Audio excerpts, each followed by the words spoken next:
नमो विष्णुपादाय कृष्णपृष्ठाय भूतले श्रीमते भक्तिवेदान्त स्वामीति नामिने। नमस्ते सरस्वती देवे गौरवाणी प्रचारिणे निर्विशेष शून्यवादी पाश्चात्य देशतारिणे।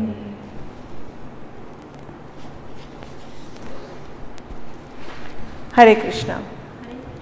तो हमारा जो अगला अध्याय है वो है नियंता एवं सर्वेश्वर कृष्ण। तो इसको हम साथ साथ पढ़ेंगे कुछ लाइनें। ईशोपनिषद में ईश शब्द का उपयोग पूर्ण पुरुषोत्तम भगवान का वर्णन के लिए हुआ है। ईश का अर्थ है नियंता। ईश कौन है? नियंता। हम क्या बनने की कोशिश करते हैं हमेशा? नियंता। किसके? जो हमारे आसपास हो, अपने घर के, अपने बच्चों के, हाँ, पति के, है ना, और अपनी सोसाइटी के, और जो थोड़ा सा और एक्सपेंड होते हैं अपने होता है स्टेट, राज्य, देश, और कुछ लोग तो पूरे संसार के नियंता बनना चाहते हैं। टेम्पल के भी आते हैं। हाँ, टेम्पल के भी आते हैं। जो टेम्पल के नियंता बनना चाहते हैं, कुछ लोग टेम्पल के सेवा में होते हैं। तो किसका फर्क हुआ? मानसिकता का, कॉन्शियसनेस। कल क्या बताया था? सारा का सारा चीज किसका डिफरेंस है? कॉन्शियसनेस का। तो एक ही पद पे रह के कोई नियंता बनना चाहता है, कोई सेवक बनना चाहता है, काम दोनों एक ही कर रहे होते हैं, दोनों सेम पोस्ट पे होते हैं, दिखने में दोनों बिल्कुल सेम है, मगर फर्क किस चीज में है? मानसिकता में। क्या वो सीट पर कंट्रोलर बन के बैठा है कि ये सर्वेंट बन के बैठा है? क्या वो उसके ऊपर, आप ऐसा नहीं कह सकते ये जी टेम्पल प्रेसिडेंट है तो वो नियंता बनना चाहते हैं ना। वो किस मेंटेलिटी से बैठा है? चाहे वो एक छोटी सी दुकान में बैठा हुआ हो, चाहे वो मंदिर में बैठा हुआ हो, और चाहे वो प्राइम मिनिस्टर के पोस्ट पे बैठा हुआ हो, वो सेवक बन के बैठा है कि नियंता बन के बैठा है? यही सारा गेम है। दोनों के कार्य बिल्कुल सेम है, दोनों का पद बिल्कुल सेम है, दोनों की शक्ल बिल्कुल एक जैसी दिखेगी, मगर एक भक्ति के अंदर बढ़ जाएगी और दूसरा कर्म बंधन का कारण बन जाएगी। तो हमारे को समझना है कि कौन, हमारी स्थितियां हमारे लिए इतनी इंपॉर्टेंट नहीं है। हमारी स्थिति हमारे लिए इतनी इंपॉर्टेंट नहीं है। किस मानसिकता से हम उस स्थिति पर बैठे हैं वो ज्यादा इंपॉर्टेंट है। तो जैसे कुछ लोग पुजारी की सेवा में भी क्या करते हैं? नियंता बन जाते हैं कि डीटी से मेरे कंट्रोल में है, अब जो भोग आएगा सब कुछ कंट्रोल में मेरे है, वो उसके हिसाब से वैल्यू दिखाते हो। और एक हमारे रामानंद प्रभु जैसे होते हैं जो परफेक्ट सर्वेंट जैसे होते हैं, है ना, भगवान की सेवा में लगे होते हैं, परफेक्ट, कि हाँ भाई मेरे को सेवा करनी है। उनको अपने लिए लालच नहीं है, उनको लालच किसका है? कि मैं भगवान की सेवा कैसे करूं और अच्छी करूं। तो इससे क्या पता चलता है कि उनकी मानसिकता कैसी है। हम सब, मतलब एक का नाम ले लिया गलती से, बट ऐसा नहीं है कि सभी नहीं कर रहे हैं, सब लोग सेवक के उसमें हैं। हम शुभम प्रभु को बोलेंगे तो उनकी सेवा, उनके तो कोई कंपैरिजन ही नहीं है। तो कहने का अर्थ ये है कि हमें किसी भी स्थिति में नियंता नहीं बनना। और नियंता का कैसे पता चलता है? तो वो आज हम देखते हैं। नियंता मेंटालिटी पता कैसे चलती है? आप बताएं, थोड़ा सा अपना एक्सपीरियंस बताएं। आप किसी को किसी पोस्ट पे बैठे देखें और उसको लगे कि अरे ये तो नियंता बनना चाह रहा है, तो कैसा फील होगा? मतलब क्या एटीट्यूड होगा उसको, जो किसी आपको उसको देख के ऐसा फील हो? जल्दी से काम नहीं करके देंगे, कई बार चक्कर कटवाएंगे। हाँ, वो जल्दी से काम नहीं करके देंगे। वो क्या करेंगे? एक ही काम को खींच कर बार बार चक्कर कटवाने की कोशिश करेंगे। अरे परमिशन लेके आओ, अरे कल आना, अभी मैं थक गया हूं, अरे टाइम खत्म हो गया। ऐसे लोग क्या है? जो नियंता बनना चाहते हैं। और जो सर्वेंट है वो हमेशा क्या करेगा, कहीं से कोई मैसेज भी आ जाए तो दौड़ करके वो काम कराएगा। तो सामने वाले को लगा अरे इतने से भी कर दिया, कोई नखरा नहीं, कहीं कोई चींची नहीं, कोई कुछ नहीं, इससे पूछ के आओ, उससे पूछ के आओ, ऐसा कुछ भी नहीं हो रहा। तो इसका मतलब क्या हुआ, वो सर्वेंट है, वो सर्वेंट एटीट्यूड से बैठा हुआ है। बिल्कुल ठीक कहा माता जी ने। तो इसका मतलब हम नियंता बनना चाह रहे हैं तो कर्म बंधन में फंस गए। हो सकते दिखने में सो कॉल्ड भक्ति दिख रही हो, मगर वो भक्ति नहीं है, वो क्या है, वो भी कर्म बंधन है। तो कुछ लोग, जैसे हम एक कथा सुनते हैं, बहुत इंपॉर्टेंट कथा आती है कि एक बार क्या हुआ कि एक मंदिर था, मंदिर के सामने एक वैश्या रहती थी। आपने कथा सुनी हुई है वाली? तो एक मंदिर था, मंदिर के सामने वैश्या रहती थी। तो जो मंदिर का पुजारी था वो हमेशा ये सोचता, छी छी छी कितनी गंदी औरत है, अरे देखो कौन आ रहा है, कौन जा रहा है, कितनी देर पहले आया, कितनी देर बाद गया, अरे पता नहीं क्या क्या करते हैं लोग। तो हमेशा बस सारा दिन उसकी नजर यही रहती थी कि कौन आया, कौन गया, किसने कितनी शराब पी रखी है, वो वैश्या क्या कर रही है। और वैश्या जो वहां रहती थी वो हमेशा उस पंडित को देखकर हमेशा बोलती थी, भैया भगवान इस जन्म में कितने घोर पाप कर रही हूँ ना, मतलब मेरे को अपने पेट भरने के लिए इतना गंदा काम करना पड़ रहा है, और ये पुजारी देखो कितना अच्छा है, आपकी सेवा कर पा रहा है, रोज आपकी आरती करता है। तो जब वो आरती करता था तो पुजारी की नजर होती थी पीछे वैश्या में कौन आया कौन गया, जो पुजारी की आरती कर रहा होता था, और वैश्या वहीं छुप कर हमेशा आरती देख रही होती थी, ये सोच करके कि कहीं मतलब भगवान की नज़र या पुजारी की नज़र मुझ पर पड़ गई तो आरती बीच में खराब हो जाएगी। तो छुप के वो आरती अटेंड करती थी रोज। तो इस तरह से चलता रहा। तो एक बार क्या हुआ, बाढ़ आई, सब लोग मर गए। तो जो यमदूत आए तो पुजारी को पकड़ लिया, और जब विष्णुदूत आए तो वो वैश्या के पास चले गए। तो पुजारी बोले, अबे ओए रॉन्ग नंबर, इधर आ। विष्णुदूत मेरे पास आए, जब मैं सारी उम्र भगवान की सेवा करता रहा, कहाँ जा रहे हो तुम? और यमदूत तुम्हारा नंबर वो है, सामने रहती है वो मर गया, उसको लेके जाओ। तो यमदूत बोले, नहीं जी आप ही का नाम आया है। ऊपर गए दोनों, ऊपर जाने के बाद बोले, क्या ये क्या है? ब्राह्मण जो था वो ऊपर गया यमराज जी के पास, वैश्य तो चली गई वैकुंठ। तो बोले, क्या आप लोग क्या न्याय है, क्या है? मैं सारी उम्र भगवान की सेवा करी, सारी उम्र मैंने भगवान के अलावा कुछ और देखा नहीं, कुछ किया नहीं, सारी आरतियां सब कुछ बिल्कुल टच। और आप यम अपने बेवकूफ यम तो देखो, इनको इतनी अक्ल नहीं है, वो वैश्या को तो उठा के ले गए वैकुंठ और मुझे लेकर के आ गए यहां। तो क्या हुआ, सही न्याय था कि नहीं था? तो यमराज जी ने बताया। तो क्या ये सही न्याय है या नहीं है? है। तो कभी कभी हम एक स्थिति में होते हैं मगर हमारी मानसिकता खराब होती है, तो उसकी वजह से हम कर्म बंधन में बंध जाते हैं। तो ये जो ब्राह्मण का एग्जाम्पल है बिल्कुल परफेक्ट है, क्योंकि कभी कभी हम भक्तों के बीच में होते हैं तब भी हमारी मेंटालिटी क्या है, उसमें से गलतियां निकालना, उसमें से दूसरों की बुराइयां करना, है ना, हर टाइम कुछ ना कुछ चीनाकानी करते रहना, अपने आप को नियंता बना के रखना, ये वो। अगर इस तरह की मेंटालिटी है तो अल्टीमेटली क्या है, यहाँ रहकर भी, भक्ति में रहकर भी वो क्या कर रहे हैं, सब कुछ खराब कर रहे हैं।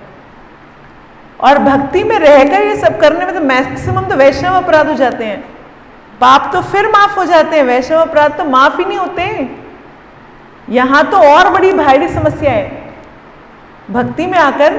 तो इसलिए हमेशा क्या बोलते हैं, भक्ति पे चलना इज जस्ट लाइक तलवार की धार पे चलना।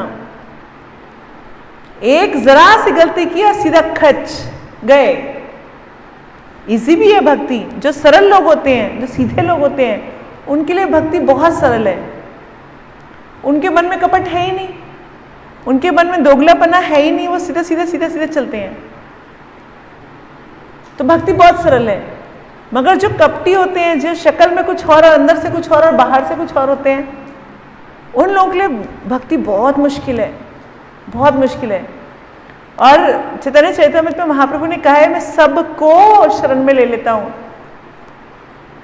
पापी से पापी, जगाई मधाई तक उन्होंने उद्धार किया। बोलते कपटी को उद्धार कभी नहीं करूंगा। महाप्रभु के पास सिर्फ एक के ऊपर नहीं है, जो बुरा से बुरा व्यक्ति है, जगाई मधाई ने तो इतने पाप किए थे, इतने पाप किए थे कि वो जो चित्रकूट का कंप्यूटर था ना, सुपर कंप्यूटर, वो भी फूक गया था, इतने पाप किए थे। तब भी महाप्रभु ने एक बार गले लगाया और वो सीधा जगदानंद और माधवानंद पंडित बन गए। इतने अच्छे भक्त बन गए, इतने अच्छे भक्त। कैसे? मतलब पूर्णतः उन्होंने एक तरह से अपने आप को सरेंडर कर दिया। जो भक्ति की चरम होती है, उस वहां सीधा पहुंच गए वो। उन पे भी कृपा कर दी महाप्रभु ने। और किसके ऊपर कृपा नहीं करते? जो दोगले होते हैं, है ना। तो हम जो बहुत सारे देखते हैं, कथाएं सुनते हैं रामचंद्रपुरी की, ये वो, तो जो कपटी हैं लोग, उन लोगों के ऊपर कभी भगवान दया नहीं करते। ठीक है, आगे पढ़े। अगर हमें कोई काम आता है, अगर कोई दूसरा डिवोटी हमसे, हम थोड़ा दूर दूर बैठेंगे। मान लो हमें कुछ काम आता है और दूसरे किसी ने पूछ लिया कि आपको ये काम आता है, कर दोगे, हमने मना कर दिया, तो क्या ये भी पाप है, अपराध है? अगर हमें कोई काम आता है मगर हमने किस लिए मना किया, वो डिपेंड करता है। आलस की वजह से मना किया, या मैं क्यों करके दूं, ऐसा विचार आया, तो गलत है। मगर अगर इसलिए आएगी कि मेरे पास ऑलरेडी बहुत सारे काम है, नहीं करती कि मेरे को ये आता ही नहीं, हाँ तो गलत है ना। अगर आपके पास कोई और सेवा है, आपके पास ऑलरेडी बहुत सारी सेवा है और आज आप ये वाली सेवा नहीं कर रहे हो, तो फिर ठीक है, क्योंकि आप ऑलरेडी एक सेवा में हो। पहले उसको तो कंप्लीट कर ले, फिर दूसरी सेवा उठाएंगे, वो समझ में आता है। मगर अगर सपोज करिए कि आपको कोई काम कर सकते हैं और आपके पास टाइम भी है और आपके पास कोई और सेवा नहीं है और फिर भी आप मना कर रहे, तो फिर वो गलत है। तो फिर इसको तो भक्ति के अंदर सेवा का एटीट्यूड नहीं है। चलिए, क्या कोई कह सकता है कि मैं नियंत्रित नहीं हूं? हाँ जी, हम में से क्या कोई कह सकता है कि हम मेरे को कोई कंट्रोल नहीं कर रहा?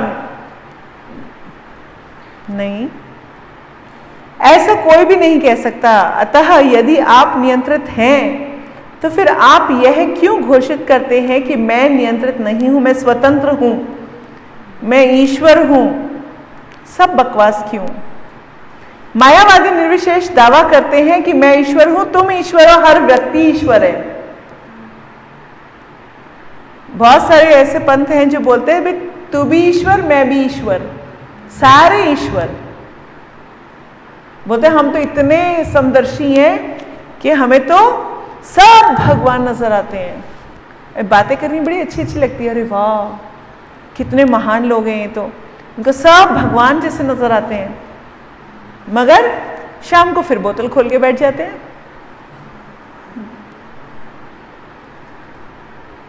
है ना। तो आप बोलेंगे कि अगर जो अपनी इंद्रियों पे कंट्रोल नहीं कर पा रहा, वो क्या नियंत्रण होगा? भाई नियंत्रण सबसे पहले किस पे नियंत्रण है? अपनी इंद्रियों पे। तो एक बार बड़ा अच्छा एक इंस्टेंस आता नियंत्रण के ऊपर, बहुत अच्छा, सुनाती हूं आपको। राधानाथ स्वामी महाराज का एक इंस्टेंस है। तो एक बार क्या हुआ कि महाराज एक लेक्चर दे रहे थे, फॉरेन कंट्री का कोई लेक्चर है। तो वहां पर एक इंसान खड़ा हुआ, I am God, you know, I am God. तो राधानाथ स्वामी महाराज बहुत प्यार से उनको समझाया कि भाई भगवान में ये एट्रीब्यूट्स होते हैं, भगवान ऐसे हैं, भगवान नियंता है, भगवान आई कैन कंट्रोल एवरीथिंग, मैं हर चीज को कंट्रोल कर सकता हूं। तो फिर उसके बाद राधानाथ स्वामी महाराज ने लेक्चर के बीच में डिस्टर्ब तो नहीं हुए और उनको कहा क्या ठीक है आप मुझसे प्लीज़ बाहर जब खत्म हो जाए लेक्चर तब आके मिलिएगा। तो बैठ गया। जैसे खत्म हुआ तुरंत वो पीछे पीछे पीछे पीछे राधानाथ स्वामी महाराज के पास आके बैठ गया। अब राधानाथ स्वामी महाराज के पास आके बैठा और वार्तालाप होने लगी। महाराज को समझाने का प्रयास कर रहे थे मगर वो टस से मस नहीं हो रहा था। तो फिर क्या हुआ, अचानक उसको थोड़ा प्रेशर हुआ। उसका मैं भी आया। थोड़े भक्त भी होते ना, नॉटी भी होते हैं। तो जो भक्त था उसे देखा कि वो वॉशरूम के लिए उठा है तो भक्त भागा भागा गया और वॉशरूम में अंदर बंद हो गया, अंदर से बंद कर लिया वॉशरूम। अब वो बंदा खटखटाए खोलो तो अंदर से आवाज है नहीं नहीं नहीं खोलूंगा नहीं मैं, I will not open. You control, you are controller, you control. भाई you are the ultimate controller ना, डू यू कंट्रोल? अरे खोल, मुझे प्रेशर तेज हो रहे हैं। बहुत देर हो गई उसको, लिटरली वो रोने की हालत पे आ गया। तो उसके बाद राधानाथ स्वामी महाराज पीछे आके खड़े हुए, when you can't control even little drops of water in your body, you talking of controlling the entire universe. तुम अपने शरीर का थोड़ा सा पानी कंट्रोल नहीं कर सकते, तुम पूरे यूनिवर्स को कंट्रोल करने की बातें कर रहे थे। बोला अच्छा खुलवा दो, मैं मान गया कि मैं भगवान नहीं हूं, अब खुलवा दो प्लीज। तो फिर राधानाथ स्वामी महाराज ने कहा अच्छा खोल दो।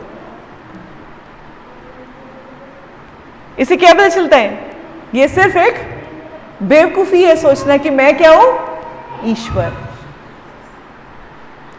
कितना सिंपल सा प्रैक्टिकल एग्जाम्पल है ना। तो अगर तुम भी ईश्वर, मैं भी ईश्वर, ठीक है, वो बोलेंगे भाई हम तो हृदय में बैठे परमात्मा को देख रहे हैं, बट अगर परमात्मा को देख रहे होते तो हमें सुप्रीम पावर का भी पता होता।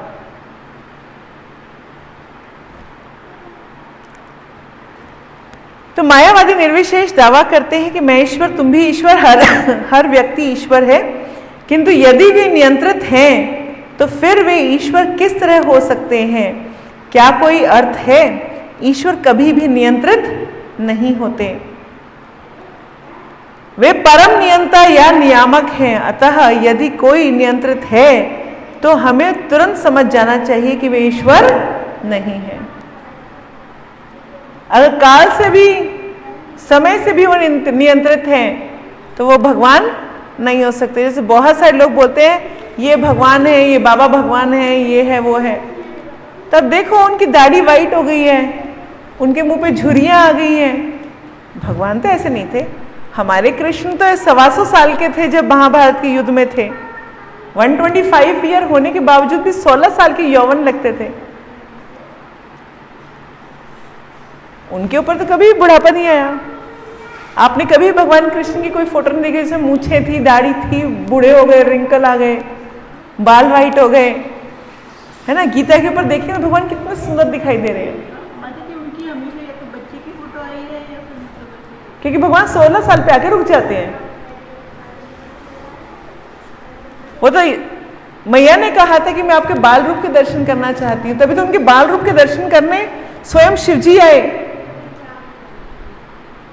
कि बाल रूप के दर्शन कहाँ होते हैं भगवान के? वैकुंठ में भी जाओ तो हमेशा भगवान अपने श्याम सुंदर रूप में होते हैं, बाल रूप में तो होते ही नहीं भगवान के दर्शन। तो इसलिए मैया हमें बाल रूप के दर्शन करने करा दो। हम भगवान हमेशा 16 साल पे आकर रुक जाते ना उनकी, वो उतने ही रहते हैं। तो भगवान इतने मनमोहन थे, इतने मनमोहन थे, इतने सुंदर थे कि जब महाभारत का युद्ध होता है वो 125 ईयर का, वो सोचो 125 ईयर का इंसान कैसे दिखता है? तो दिखता ही नहीं हमें, बट सपोज दिखेगा तो कैसे दिखेगा? और जब विदुर की वाइफ ने भगवान को देखा तो इतनी मंत्रमुग्ध हो गई, इतनी मंत्रमुग्ध हो गई कि वो केला छील छील के, केले के छिलके भगवान को खिलाती रही और केले बाहर फेंकती रही। इतने सुंदर भगवान। जब कहते द्वारका लौट के आते भगवान के पूरे द्वारका वासी उनको देख करके मतलब ऐसे आता था कि बस और कुछ सूझ ही नहीं रहा, उन्हें कुछ और सुनना, बोलना, दिखना सब बंद हो जाता था। ये होता है भगवान सुंदर, है ना। और हमारे जो हम सो कॉल्ड ईश्वर होते हैं, ये लोग कैसे दिख रहे होते हैं, हमें सबको पता है। निस्संदेह कुछ धूर्त दावा करते हैं कि वे नियंत्रित नहीं हैं। मैं ऐसे एक धूर्त को जानता हूं, प्रभुपाद कह रहे हैं, जिसने एक संघ बना रखा है और जो प्रचार करता है कि मैं ईश्वर हूं। और आजकल तो ऐसे बहुत सारे हैं। लेकिन एक दिन मैंने देखा कि उसके दांत में दर्द है और वह करा रहा था। अतः मैंने उससे पूछा कि तुम दावा करते हो कि तुम ईश्वर हो, परम नियंता हो, किंतु तुम इस समय तुम दांत के दर्द में नियंत्रित हो रहे हो।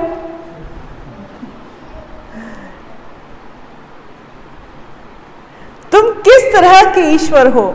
अतः यदि आप ऐसे किसी व्यक्ति को देखें जो अपने को ईश्वर मानता है या वह मानता हो कि हर व्यक्ति ईश्वर है, तो तुरंत जान ले कि वे केवल ऐसा अव्वल दर्जे का धूर्त है। तो प्रभुपाद बिल्कुल साफ साफ बता रहे हैं, है ना। ऐसे बहुत सारे, आजकल तो ये बहुत बड़ा बिजनेस है, बहुत बड़ा बिजनेस है। तो एक दिन एक लेक्चर में एक भक्त बोल रहे थे कि भाई देखो सबसे ज़्यादा कौन पढ़ाई करता है, आईआईटी के बच्चे, है ना। वो बेचारे 7वीं 8वीं से लग जाते हैं, शुरू हो जाते हैं। आईआईटी के बच्चे सबसे ज़्यादा पढ़ाई करते हैं, मगर वो बेचारे सैलरी लेने किसके पास जाते हैं? कॉमर्स वाले सीए के पास, है ना। अल्टीमेटली अपने टैक्स भरने किसके पास जाते हैं? सीए के पास। सीए भी किसके अंदर काम करता है? आर्ट्स वालों के अंदर, जो आईएएस वाईएएस कर लेते हैं। आर्ट्स वाले जो जितने भी लीडर, जितने भी ये आईएएस ऑफिसर्स वगैरह हैं, ये किनके अंदर होते हैं? अनपढ़ों के अंदर, पॉलिटिशियंस। और पॉलिटिशियंस किसके पांव पड़ते हैं? इन बाबाओं के। तो बोलते सबसे बढ़िया बिजनेस बाबा बनने का है।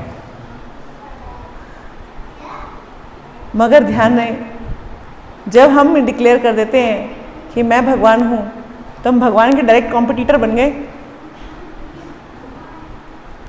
तो भगवान फिर थोड़े दिन तो मजे दिलाएंगे और फिर ऐसी पटकी मारेंगे कि सीधा जेल में जाते हैं ये लोग, लाइन लगा के, है ना।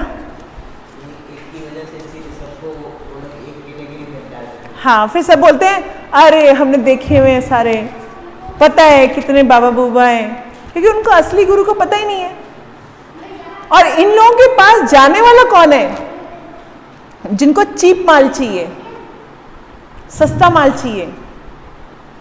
अब अगर आप सोना लेने जाओगे और 4 रुपए जेब में हो, सोना आ जाएगा? तो बिल्कुल ऐसे ही अब अगर सोना लेने जाएंगे तो कम से कम 40-50 हज़ार, 1 लाख 2 लाख रुपए तो होने चाहिए ना। बिल्कुल ऐसे ही जो चाहते हैं कि भाई हम सिर्फ भक्त नाम के बन जा रहे हैं, हमने वहां नाम ले रखा है, करना वरना कुछ ना पड़े, कोई नियम ना फॉलो करना पड़े, कोई जप वप ना करना पड़े, कुछ ना करना पड़े, तभी इस कौन से लोग कुछ डरते हैं। क्यों डरते आ रहे हैं? जाते तो प्याज लहसुन बंद करा देंगे, चाय कॉफी बंद करा देंगे, ये लोग बोलेंगे माला करो, कौन चक्रों में पड़ेगा? क्योंकि उनको सस्ता माल चाहिए, उनको मेहनत करने का मन नहीं करता, उनको सस्ता माल चाहिए, इसलिए सस्ते गुरु मिलते हैं उनको। फिर फंसते हैं, फिर बोलते देखो जी सारे गुरु ऐसे ही होते हैं। जिनको असली चीज चाहिए, देसी घी असली वाला चाहिए, तो पैसे निकालने पड़ेंगे ना। तो इस्कॉन में पैसे नहीं चाहिए, क्या चीज चाहिए? उतनी मेहनत चाहिए, उतनी दृढ़ता चाहिए, है ना। तो बिल्कुल वैसे ही यहाँ पर आपको कुछ कीमत चुकानी पड़ती है। क्या कीमत है? Self control, honesty, purity. ये कीमत है हमारे इस्कॉन में आने की और रुकने की।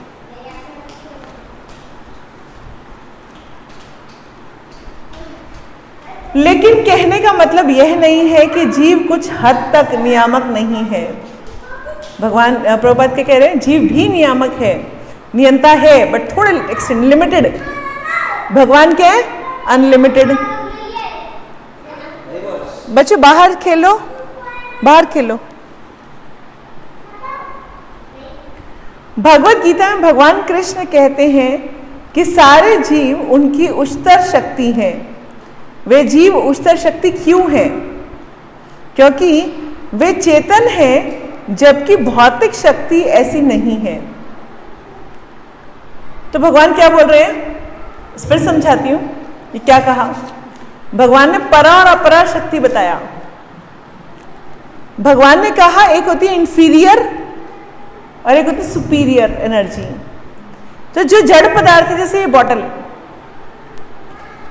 क्या है? जड़ पदार्थ। ये इंफीरियर है कि मैं इंफीरियर हूं? बॉटल इंफीरियर है, मैं सुपीरियर हूं, क्योंकि मुझ में क्या है? आत्मा। अगर ये आत्मा निकल जाएगी तो मैं भी इस बॉटल की तरह खाली हो जाऊंगी, डेड बॉडी, जड़। तो बिल्कुल ऐसे ही जड़ चीजें इंफीरियर और भगवान की एनर्जी जो तटस्थ शक्ति है वो क्या हो गई? सुपीरियर। तो परा और अपरा अलग अलग तरीके से यूज किया जाता है।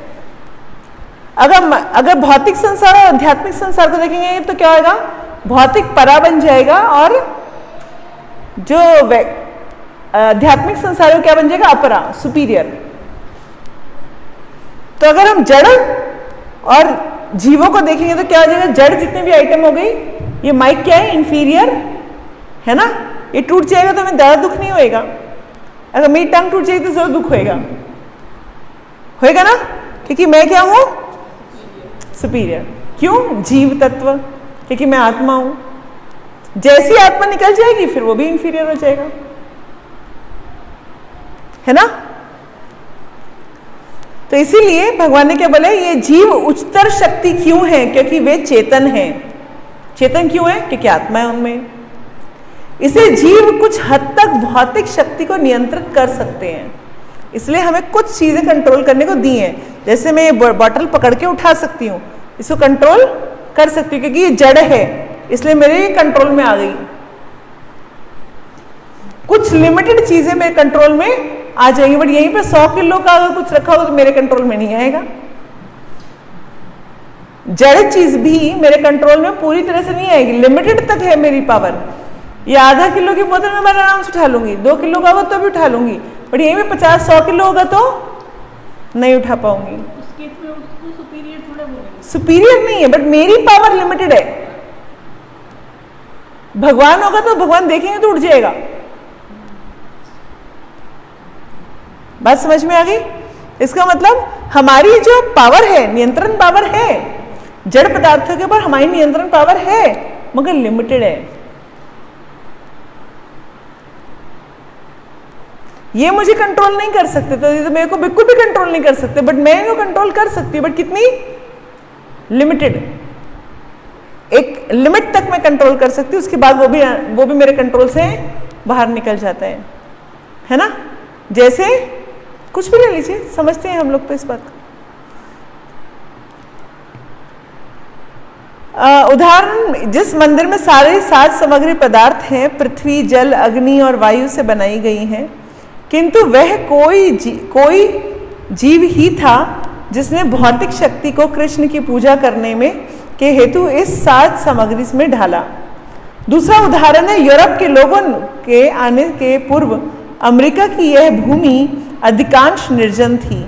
इसके पूर्व जो लोग यहाँ रहते थे उन्होंने इसका पूर्ण दोहन नहीं किया था, किंतु यूरोप वालों ने आकर सड़कों और बड़े उद्योगों के साथ इसे एक साथ विकसित देश बना दिया।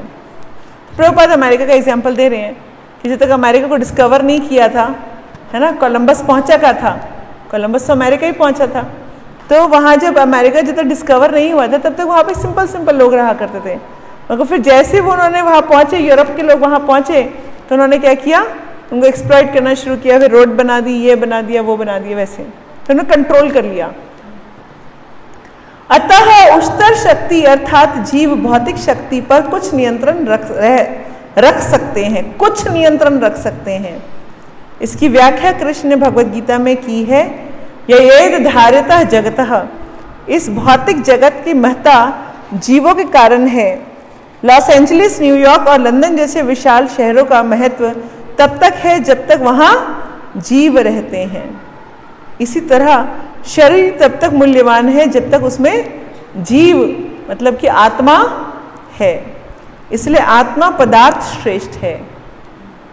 तो सुपीरियर क्या हुई, ये बॉडी सुपीरियर नहीं हुई, क्या सुपीरियर है, आत्मा।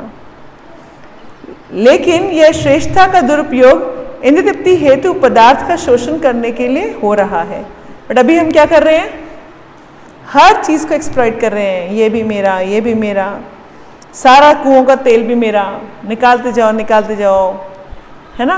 फिर क्या होगा, भगवान ने नीचे टैंकर बना रखा है, इसमें खूब सारा तेल भर रखा है, बट वो टैंकर इनफाइनाइट नहीं है, लिमिटेड है। जब एक टैंकर का, दो टैंकर का, सब टैंकरों का तेल निकाल लोगे, फिर उसके बाद क्या करोगे, फिर गाड़ी में क्या भरोगे, पानी।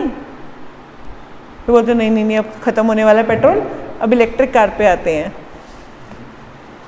तो क्या है, हम प्रकृति को कंट्रोल करने चाहते हैं कि प्रकृति हमारे कंट्रोल में आ जाए, जबकि प्रकृति ने हमारे कंट्रोल में कभी नहीं आना। और एक और बात देखिए, एक छोटा सा एग्जाम्पल समझाती हूँ। आप सब तो अभी छोटे हैं, फिर भी आपको याद होगा, आपने वो जमाना देखा हुआ होगा जहां मोबाइल फोन नहीं था। अब ये बताइए, मेरे को अपना बचपन याद आता है कि मेरी मम्मी, मेरे पापा सर्दियों में हम लोग बच्चों को धूप में बिठाया करते थे, फिर गाजर काट के, मूली काट के आराम से खिलाया करते थे, है ना। हम लोग खेला करते थे, गलियों में खूब खेलते थे, है ना, कभी कुछ कभी कुछ कभी कुछ, बहुत सारे खेल खेला करते, टापू खेला करते थे, खूब सारा खेला करते थे। और उस टाइम पे फोन, कोई दूसरी स्टेट में फोन करना तो एसटीडी लगाना पड़ता था, और वो 2-2 दिन पहले बुक होती थी, फिर उसके बाद एसटीडी कॉल अब तो हमारी मिल गई है, वो दौड़ते थे। सारे पड़ोसियों में, जब हम छोटे थे तो हम हमेशा फोन नंबर के ब्रैकेट में पीपी लिखा करते थे, पड़ोसी फोन, है ना, कि भाई अगर उससे बात करनी है, उसके घर में तो फोन है नहीं, पड़ोसी के घर में लाएंगे तो उसको बोलेंगे आंटी जरा उसको बुला दो। तो अच्छा, अब हमारे पास फोन करने के लिए क्या है, खट से फोन मिलाते हैं, खट खट खट, वो मिलाना भी नहीं पड़ता, सिर्फ छूना होता है, ये नंबर छुआ, मिल गया खट से। और चाहे स्टेट कॉल हो, इंटरनेशनल कॉल हो, 1 मिनट में मिल जाती है। पहले बचपन में जब मम्मी कपड़े धोती थी, पूरा 2 घंटे लगा कपड़े धोती थी, सारे घर के कपड़े, पहले साबुन लगाती थी, फिर उसको डंडे से पीटती थी, है ना, फिर उसके पानी से निकाला करती थी। आज सिंपल वॉशिंग मशीन की टी टी टी, अपने आप सारे वॉश हो जाते हैं, सिर्फ उसको लेकर के सूखे सुखाए जाते, बस थोड़ा सा झाड़ के डालना होता है 2 मिनट के लिए। अब ये बताइए, अच्छा हाँ, एक और एग्जाम्पल, बचपन में मेरी मम्मी के पास स्टोव था, तो स्टोव के अंदर पिश पिश पिश पिश पिश पिश करके करती थी वो, और फिर वो बनाया करती थी। आपने देखा स्टोव?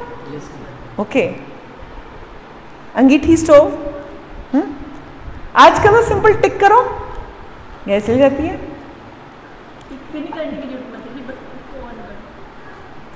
अब ये बताइए कि पहले के टाइम पर मम्मी के पास ज्यादा टाइम था मेरे लिए, या मेरे पास ज्यादा टाइम अपने बच्चों के लिए?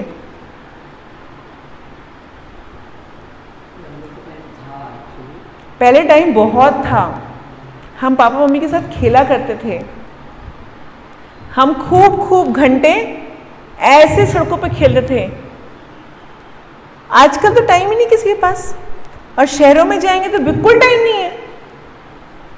मैं एक ऐसी फैमिली को जानती हूँ, मैंने प्रीचिंग कर रही थी, एक ऐसी फैमिली को गई, उनका घर बहुत सुंदर, बहुत बड़ा। उनके घर में करीबन 30 नौकर थे, घर में 30 नौकर थे, और उनका ग्राउंड फ्लोर सिर्फ नौकरों के रहने के लिए, उनकी किचन थी बहुत बड़ी, और बाकी सिर्फ नौकर रहने के लिए जगह थी। फिर लिफ्ट से ऊपर आते थे तो उनका घर शुरू होता था। ओके, और उस घर में जिस लिफ्ट के दोनों तरफ एक 4 लोग रहते थे, 5 फ्लोर बने हुए थे। टॉप फ्लोर पूरा होम थिएटर बनाया हुआ था और बार बनाया हुआ था उन्होंने, और एक तरफ बेटी रहती थी, एक तरफ बेटा रहता था, अनमैरिड थे, कोई एक 10th में थी और एक कॉलेज में जाने वाला था। एक तरफ हस्बैंड, एक तरफ पूरा एक फ्लोर हस्बैंड के पास और एक तरफ का फ्लोर वाइफ के पास था। और इतने सुपर रिच थे, मतलब आप सोच सकते हैं अगर घर में 30 नौकर हो सिर्फ 4 लोगों की सेवा के लिए, तो क्या हाल होगा। तो वो जो लेडी थी वो मेरे से जुड़ी, जब करना शुरू हुई, सब कुछ हुआ, तो वो डिप्रेशन में थी। तो मैं उससे पूछती कि भाई क्या प्रॉब्लम है, तुम इतना डिप्रेशन में क्यों हो। बोली मुझे अपने हस्बैंड को देखे हुए 5 महीने हो जाते हैं, अपनी बेटी को देखे हुए मेरे को महीना 2 महीना हो जाते हैं, अपने बेटे को देखे जो कि 10th के बच्चे हैं, एक 10th में थी और एक कॉलेज के फर्स्ट ईयर में था, उसको देखे हुए मेरे को 1.5-2 महीने हो जाते हैं। एक ही घर में रहते हुए मैं अकेली हूं। एक घर में रह के भी वो डिप्रेशन में थी, डिप्रेशन की गोलियां फांकती थी और सारी बुरी आदतें डाल दी थी उसने अपने को, और ये हाल था। आप सोचिए किस स्थिति पे समाज जा रहा है, कहाँ कितना पैसा लेके क्या करेंगे। इतना पैसा लेकर वो क्या करेंगे, क्या नौकर खा रहे हैं। और मैं तो डाइटिंग पे हूँ, डॉक्टर ने कहा सिर्फ उबली घिया खानी है और थोड़ा जूस पीना है। मैं डाइटिंग पे हूँ इसलिए मेरे को तो कुछ खाना है, तो मेरे तो सिर्फ यही बन के आता है। और बेटी बेटे पता ही नहीं कहाँ रहते हैं, कहाँ क्या कर रहे हैं, क्या नहीं कर रहे हैं, कुछ पता नहीं है। तो ये स्थिति है जब हम सोचते हैं और कमा लें और कमा लें और कमा लें।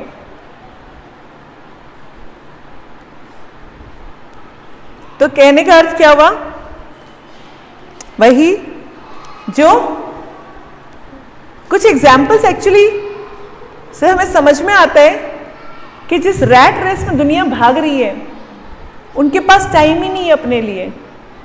और जहां हम शांत माहौल में रह रहे थे, हमारे को कोई हाय हाय नहीं है, तो हमारे पास बहुत टाइम होता सब चीज़ों के लिए, है ना।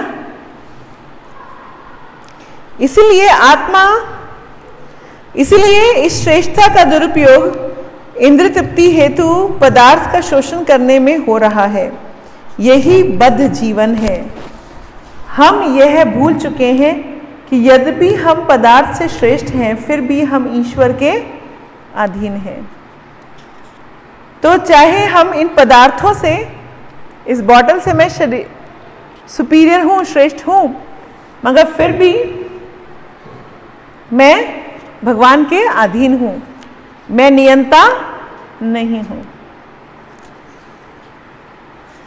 आधुनिक सभ्यता के लोग ईश्वर की परवाह नहीं करते, क्योंकि वे अपने को पदार्थ से उत्कृष्ट समझकर मंदांध हो जाते हैं। मंदांध मतलब बुद्धिहीन और अंधे, मंद बुद्धि और अंध दोनों वर्ड को मिलाए। वे पदार्थ का विभिन्न प्रकारों से दोहन करने मात्र में लगे रहते हैं, किंतु वे भूल जाते हैं कि सारे लोग अमेरिकी, रूसी, चीनी, भारतीय ईश्वर के अधीन हैं। वे कृष्ण को भूल चुके हैं और इस भौतिक जगत को भोग करना चाहते हैं। यही उनका रोग है। क्या रोग है उनका? तो चाइना सोचता है मैं ना 2 गांव और कैप्चर कर लूं, यहां बॉम्ब फेंको, इंडिया के 2 गांव और कैप्चर करो, और अंदर घुस जाओ, और अंदर घुस जाओ, है ना। उससे क्या हो जाएगा? अल्टीमेटली तुमने मर जाना है। ये पृथ्वी किसके कंट्रोल में रहनी है? भगवान के। तो सब सोचते नहीं नहीं नहीं मैं कंट्रोलर बनना चाहता हूँ, और कंट्रोलर का क्या होता है कुछ पता नहीं है। इसलिए भगवत भक्त का यह कर्तव्य है कि वह लोगों में कृष्ण भावनामृत को जागृत करे। भक्त उन्हें बताता है तुम पदार्थ से श्रेष्ठ हो किंतु तुम कृष्ण के अधीन हो। भक्त क्या बताता है सबको कि भाई तुम पदार्थ से श्रेष्ठ हो बट कृष्ण के अधीन हो। अतः तुम्हें पदार्थ का भोग करने का प्रयास नहीं करना चाहिए बल्कि उसको कृष्ण के भोग के लिए लगाना चाहिए। तो ये पदार्थ हमारे भोग के लिए नहीं है, किसके भोग के लिए? भगवान के। इसलिए हमारे को भोग लगा के ही खाना चाहिए। तो किस किसने भगवान को भोग लगाए खाया कल? आपने भगवान को भोग नहीं लगाया?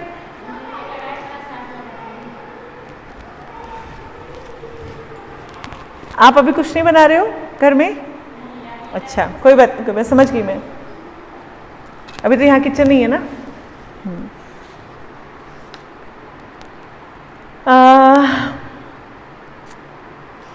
वे अपने अपने घरों को सुंदर ढंग से सजा रहे हैं और हम भी अपने स्थान को सुंदर ढंग से सजा रहे हैं, किंतु प्रयोजन वही बात बता रहे हैं कि भाई देखो मटीरियल लोग होते हैं वो भी अपने घर को सजाते हैं, हम भी अपने घर को सजाते हैं, भक्त भी अपने घर को सजाते हैं। फर्क क्या है? वो अपने लिए सजा रहे होते हैं और हम भगवान के लिए सजा रहे होते हैं। वो अपने लिए सजाते हैं, इसकी वजह से कर्म बंधन बन जाते हैं। हम भगवान के लिए सजाते हैं तो हमारे लिए वो कर्म बन जाते हैं और भक्ति में कन्वर्ट हो जाता है।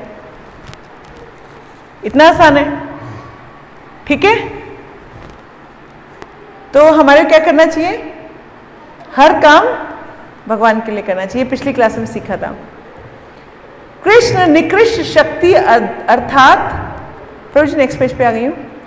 कृष्ण निकृष्ट शक्ति अर्थात पदार्थ तथा उत्कृष्ट शक्ति अर्थात हम जीवात्मा दोनों के परम नियंता हैं। भगवान इस बॉटल के भी नियंता है और हमारे भी नियंता है। हम कृष्ण की श्रेष्ठ शक्ति हैं क्योंकि हम भौतिक जगत को नियंत्रित कर सकते हैं। तो प्रभुपाद बेसिकली हमें बार बार समझा रहे हैं कि देखो अल्टीमेटली हम जड़ पदार्थों से ऊपर जरूर हैं, कुछ लिमिट तक कंट्रोल भी कर सकते हैं, बट अल्टीमेट कंट्रोलर कृष्ण। तो भगवान प्रभुपाद अलग अलग तरीकों से हमें समझाने की यही सेम प्रयास कर रहे हैं इसमें। तो मैं थोड़ा सा नीचे आ गई हूं। मनुष्य का यह उत्कृष्ट बुद्धि कृष्ण ने प्रदान की है। तो भगवत गीता में भगवान कहते हैं समस्य चाहम हृदय सन्निविष्टो मतः स्मृति ज्ञानम अपहनम च। मैं हर के हृदय में आसीन हूं और मुझसे ही स्मृति, ज्ञान और विस्मृति उत्पन्न होती है। भूलने की शक्ति हमारे लिए जरूरी है कि नहीं है? बहुत जरूरी है। अगर मुझे याद आ जाए, पिछले जन्म को छोड़ो, इस जन्म का भी याद आ जाए कितनी बार मुझे फ्रैक्चर चोट लगी थी, वो सारी बातें एक साथ याद आ जाए, सारे जितने पेन हुए थे वो सारे एक साथ याद आ जाए, मैं तो यहाँ एक सेकंड नहीं बैठ सकती, है ना?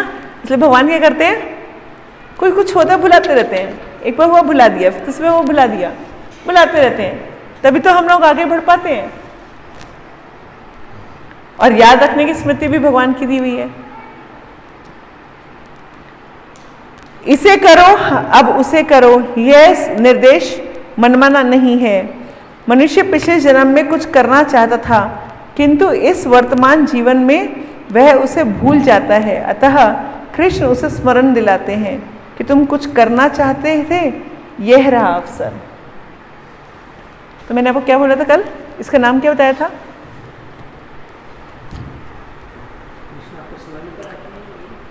अगर हम कुछ करना चाहते थे, चाहे पाप की ही कुछ करना चाहते थे, तो क्या बन जाता है हमारा? वो हमारा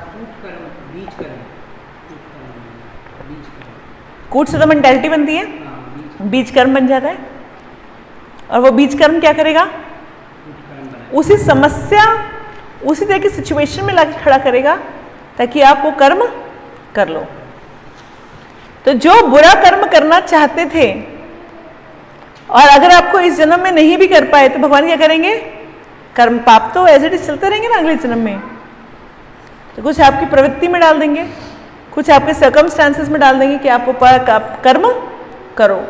तो कुछ लोग बोलते हैं देखो जी इस बेचारे का कसूर है, ये तो जन्म से कसाई के घर में पैदा हुआ है, अब कसाई की तरह जानवरों को नहीं मारेगा तो क्या करेगा, पेट को पालने के लिए उस बेचारे को जानवरों की हत्या तो करनी पड़ेगी, और कुछ सीखा ही नहीं इसने।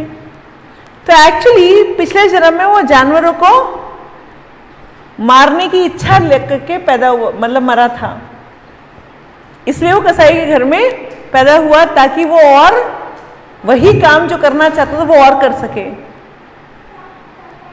आपको बात समझ में आ रही है? तो उसकी वजह से आप कुछ लोग बोलते हैं क्या कसूर है इस बेचारे का? कसूर ये है क्योंकि वो पिछले जन्म में भी यही काम करना चाहता था। भगवान ने क्या किया, उसको वैसे जन्म दे दिया कि वो आराम से काम करे। अब उसे पाप बंधन तो होंगे ही होंगे क्योंकि वो बुरा काम करना चाहता है, बुरे काम का फल तो उसको मिलेगा ही आगे जाकर। ठीक है, आपको बात समझ में आई? तो इसीलिए कभी कभी कुछ लोग बचपन से ही बहुत क्रूर होते हैं, हमको सब परेशान करने में दूसरों को मजा आता है। रुलाते रहते हैं दूसरे बच्चों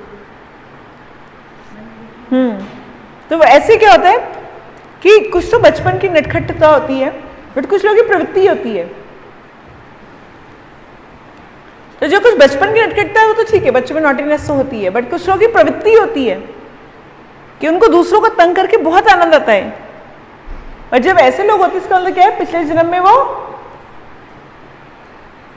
ऐसा प्रवृत्ति रख रहे थे इसलिए उनको ऐसा बनाया है, उनका स्वभाव ऐसा बना हुआ है कि उनको दूसरों को तंग करके बहुत मजा आता है। माता जी कुछ बच्चे ऐसे होते हैं जो बिल्कुल देखने में से इनोसेंट लगते हैं, कुछ बोलते भी नहीं है, टीचर के आगे कुछ नहीं बोलते हैं, लेकिन पीछे से बच्चों को कभी चिमटी काट रहा है, कभी पैर अड़ा रहा है और कुछ टोंटिंग कर रहा है। देखो भाई थोड़ा सा तो नॉटीनेस होती है, वो नोटिनेस बोलते हैं। चंचलता होती है बच्चों में।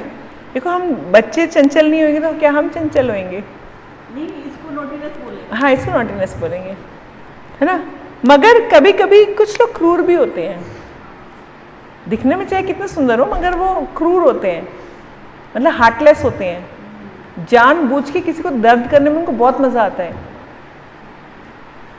ना। तो कुछ लोगों की प्रवृत्ति ऐसी होती है, तो ऐसा उनको नहीं करना चाहिए था। अगर उन्होंने किया तो उनको समझा दीजिएगा कि आपको आगे से कभी नहीं करना ऐसा।